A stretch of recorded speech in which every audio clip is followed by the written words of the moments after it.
మట్టిని పారతో త్రవ్వడం, తట్టల్లో ఎత్తడం అంత సులభం కాదు. పగలగొట్టిన 20 కిలోల బరువున్న రాళ్లను తట్టలో వేసుకుని కొన్ని వందల మీటర్ల దూరం వరకు తీసుకెళ్లి క్రింద పడేయడం ఇంకా ఎంతో కష్టం. కానీ నిత్యం అదే పని చేసే శ్రామిక మహిళలు అవలీలగా శాస్త్రీయంగా ఈ పనులు చేస్తుంటారు. శ్రామిక మహిళల జీవనాన్ని పరిశీలించేందుకు వచ్చిన ఒక విద్యాధికురాలైన స్త్రీ తాను కూడా ఇదే పని చేసేందుకు ప్రయత్నించి విఫలురాలై వెన్నునొప్పి ఒళ్ళు నొప్పులతో వెనుతిరిగారు. ప్రభుత్వ నిబంధనలు ఈ శ్రామిక స్త్రీలు చేసే పనులను నైపుణ్యం లేనివని కొట్టిపారేసి వారికి చాలని జీతాలు నిర్ణయిస్తాయని, నిబంధనలు తయారు చేసే వారికి ఈ శ్రమజీవుల జీవితాల గురించి ఏమాత్రం తెలియదని, ఏనాడు వారు పనిచేసే ప్రాంతాల వద్దకు వెళ్లినా పాపాన పోలేదని ఆమె వాపోయారు. ఒక రోజంతా కష్టించి భౌతిక శ్రమ చేసి ఎంతో దూరంలో ఉన్న ఇళ్లకు తిరిగి వెళ్లి మర్నాడు ఇదే కష్టానికి సిద్ధమయ్యే శ్రమజీవుల నైపుణ్యం గురించి వారెప్పుడైనా అధ్యయనం చేశారా అని ఆమె ప్రశ్నించారు. ఆమె ఎవరో కాదు, తమిళనాడులో తన ఐఏఎస్ ఉద్యోగాన్ని వదులుకొని రాజస్థాన్లో శ్రమజీవుల మధ్య తన జీవితాన్ని అంకితం చేసేందుకు వెళ్లిన రామన్ మెగసెసే అవార్డు గ్రహీత అరుణ్ రాయ్. ఆమె ఆలోచన విధానం మూలంగానే మహాత్మాగాంధీ జాతీయ గ్రామీణ ఉపాధి పథకం రూపుదిద్దుకుంది.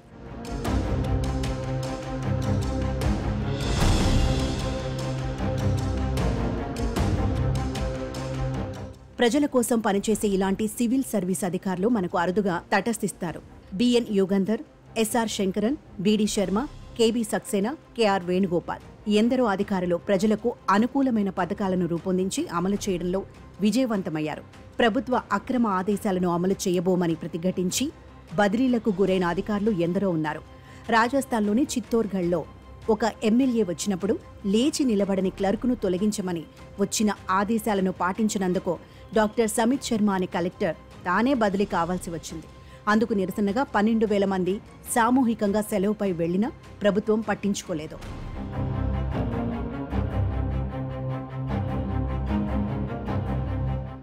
ఐఏఎస్ అధికారులకు ఇలాంటి వారు ఆదర్శంగా ఉంటే, ఆదర్శంగా తీసుకోకూడని ఐఏఎస్ అధికారులు కూడా ఎందరో ఉంటారు. వారిలో 2 రోజుల క్రితం స్వచ్ఛంద పదవీ విరమణ చేసిన ప్రవీణ్ ప్రకాష్ ఒకరు. ఆయన పదవీ విరమణ చేశారంటే ఢిల్లీలో కూడా కొందరు అధికారులు, సిబ్బంది ఊపిరి పీల్చుకుంటున్నారు. దీన్ని బట్టి తన సర్వీస్లో ఆయన ఎంత వ్యతిరేకత మూటగట్టుకున్నారో అర్థమవుతుంది. తన అధికారం కోసం ఎవరినైనా బలి చేయడానికి ఉపేక్షించని అధికారి ప్రవీణ్ ప్రకాష్. ఉత్తర భారతావనికి చెందిన ప్రవీణ్ ప్రకాష్ ఒడిశాలో పాండ్యన్ మాదిరే ఆంధ్రప్రదేశ్లో తిరుగులేని అధికారం చెలాయించారు. నిజానికి ఏపీ భవన్లో రెసిడెంట్ కమిషనర్గా ఉన్నప్పుడే ప్రవీణ్ ప్రకాష్ పై టీటీడీ నిధుల దుర్వినియోగానికి సంబంధించి ఆరోపణలున్నాయి. ఢిల్లీలో టీటీడీ ఎల్ఏసీ చైర్మన్గా ఈ దుర్వినియోగం చేసిన ఆరోపణలపై నాడు చీఫ్ సెక్రటరీగా ఉన్న ఎల్వి సుబ్రహ్మణ్యం విచారణకు ఆదేశించారు. అప్పుడు మెడిటెక్ జోన్కు సంబంధించి ఆరోపణలు ఎదుర్కొంటున్న పూనం మాలకొండయ్యకు, జీఏడీని నిర్వహిస్తున్న ప్రవీణ్ ప్రకాష్కు మధ్య కుదిరిన ఒప్పందం మూలంగా ఇరువురు ఒకరినొకరు రక్షించుకున్నారని ఐఏఎస్ అధికారులే చెప్పారు.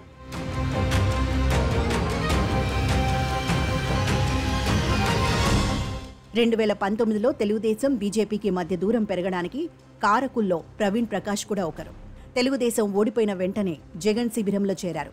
అందుకు ఆయనకు వైసీపీ ఎంపీ విజయసాయిరెడ్డి పూర్తి సహాయం చేశారు. నీవు టీడీపీ మనిషివి కదా అని జగన్ అంటే, నేను మీ అభిమానిని సార్, కావాలంటే విజయసాయిని అడగండి అని చెప్పిన ప్రవీణ్ ప్రకాష్ జగన్కు అత్యంత సన్నిహితుడయ్యారు. ముఖ్యమంత్రి ప్రిన్సిపల్ సెక్రటరీగా అత్యంత బలోపేతమైన జీఏడీని హస్తగతం చేసుకుని ఎల్వి సుబ్రహ్మణ్యం, పివి రమేష్ లాంటి వారి అధికారాలను నీరు కార్చారు. చీఫ్ సెక్రటరీకి తెలియకుండా అధికారాలను చెలాయించి అదేమిటని ప్రశ్నించినందుకు చీఫ్ సెక్రటరీ ఎల్వి సుబ్రహ్మణ్యంనే శంకరగిరి మాన్యాలను పట్టిస్తూ ఉత్తర్వులు జారీ చేశారు.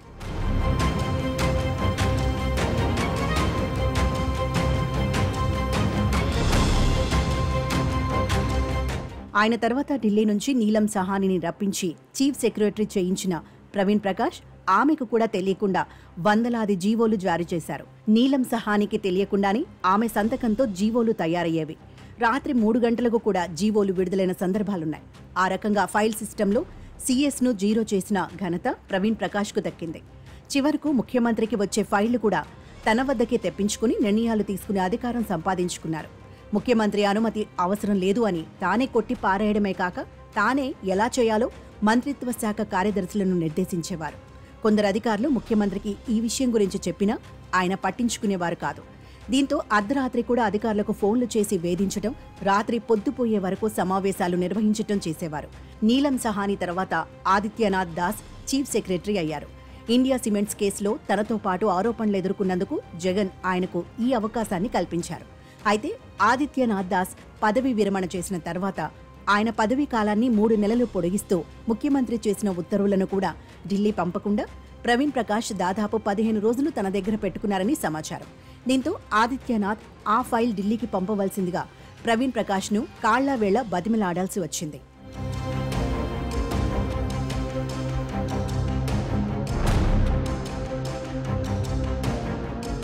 ఏపీలో సివిల్ సర్వీస్ అధికారులకు వాట్సాప్ గ్రూప్ ఒకటుంది. అందులో జూనియర్లు, సీనియర్లు కలిపి దాదాపు 360 మంది దాకా ఉంటారు. ఏపీలో సివిల్ సర్వీస్ నిబంధనలకు విరుద్ధంగా జరుగుతోంది. ఇది సరైంది కాదని ఎల్వి సుబ్రహ్మణ్యం ఒకరోజు వ్యాఖ్యానించారట. మీరు రిటైర్ అయ్యారు, మీకెందుకు ఇవన్నీ, ఇంట్లో కూర్చోకుండా అని ప్రవీణ్ ఈ గ్రూప్లో స్పందించడంతో చాలా మంది సీనియర్ అధికారులు దిగ్భ్రాంతి చెందారు. ఒక 1983 బ్యాచ్ అధికారితో 1994 బ్యాచ్ అధికారి వ్యవహరించే తీరు ఇదేనా అని చాలా మంది బాధపడ్డారు.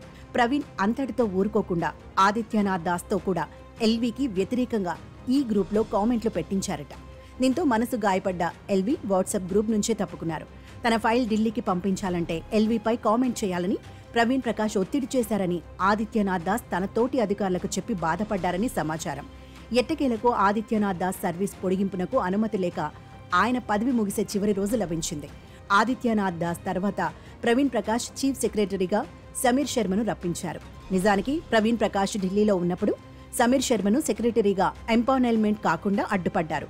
కానీ తర్వాత ఆయనని చీఫ్ సెక్రటరీగా తెచ్చుకున్నారు. ఆయన పదవీ కాలం త్వరలోనే ముగుస్తుండడం, స్థానికుడైతే తన పట్టులో ఉండడని భావించటం ఇందుకు కారణం. సమీర్ శర్మను కూడా నీలం సహాని మాదిరి డమ్మీ చేసినా కాదనేవారు లేకపోయారు.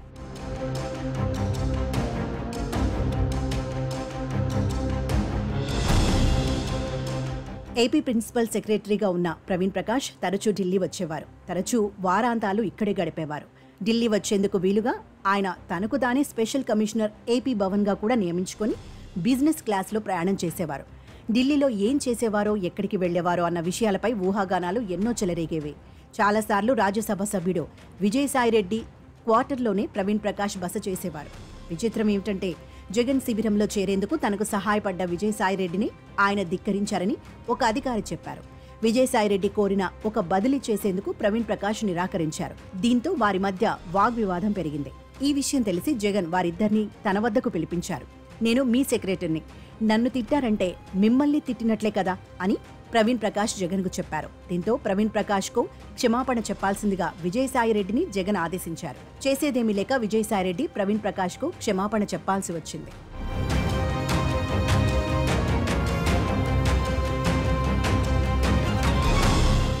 జగన్ను పూర్తిగా వశపరచుకోవడంలో విజయవంతమైన ప్రవీణ్ ప్రకాష్ సీఎం పేషీలో ఉన్న ఇతర అధికారులకు కూడా కొరకరాని కొయ్యలా మారారు.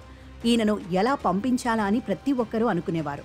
మీరు ఫిల్మ్ స్టార్లా ఉన్నారు, మీ ముందు అమితాబ్ బచ్చన్ లాంటి వారు కూడా ఎందుకు సరిపోతారు అంటూ ప్రవీణ్ ప్రకాష్ చేసే పొగడ్తలకు జగన్ ఆనందాతిరేకంతో ఉప్పొంగిపోయేవారట.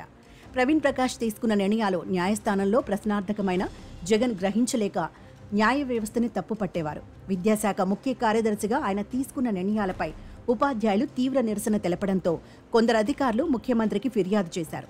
మనం మళ్లీ గెలవాలంటే ఇలాంటి వారిని తప్పించాలి అని ఒక నాయకుడు చెప్పారు. సీఎం సార్, వీరి మాటలు వినకండి, మీరు ఇప్పటికే ప్రజల హృదయాల్లో స్థానం సంపాదించారు, మీరు గెలిచేసినట్లే అనుకోండి అని ప్రవీణ్ ప్రకాష్ చెప్పడంతో జగన్ ఉబ్బి తబ్బిబ్బయ్యారు. ఒడిశాలో ఏకబిగిన 24 సంవత్సరాలు పాలించిన నవీన్ పట్నాయక్ అధికారం కోల్పోవడానికి పాండ్యన్ కారకుడైతే ఏపీలో జగన్ 5 సంవత్సరాల్లోనే గద్దె దిగేందుకు కేవలం ప్రవీణ్ ప్రకాష్ లాంటి వారిని మాత్రమే తప్పు పట్టక్కర్లేదు.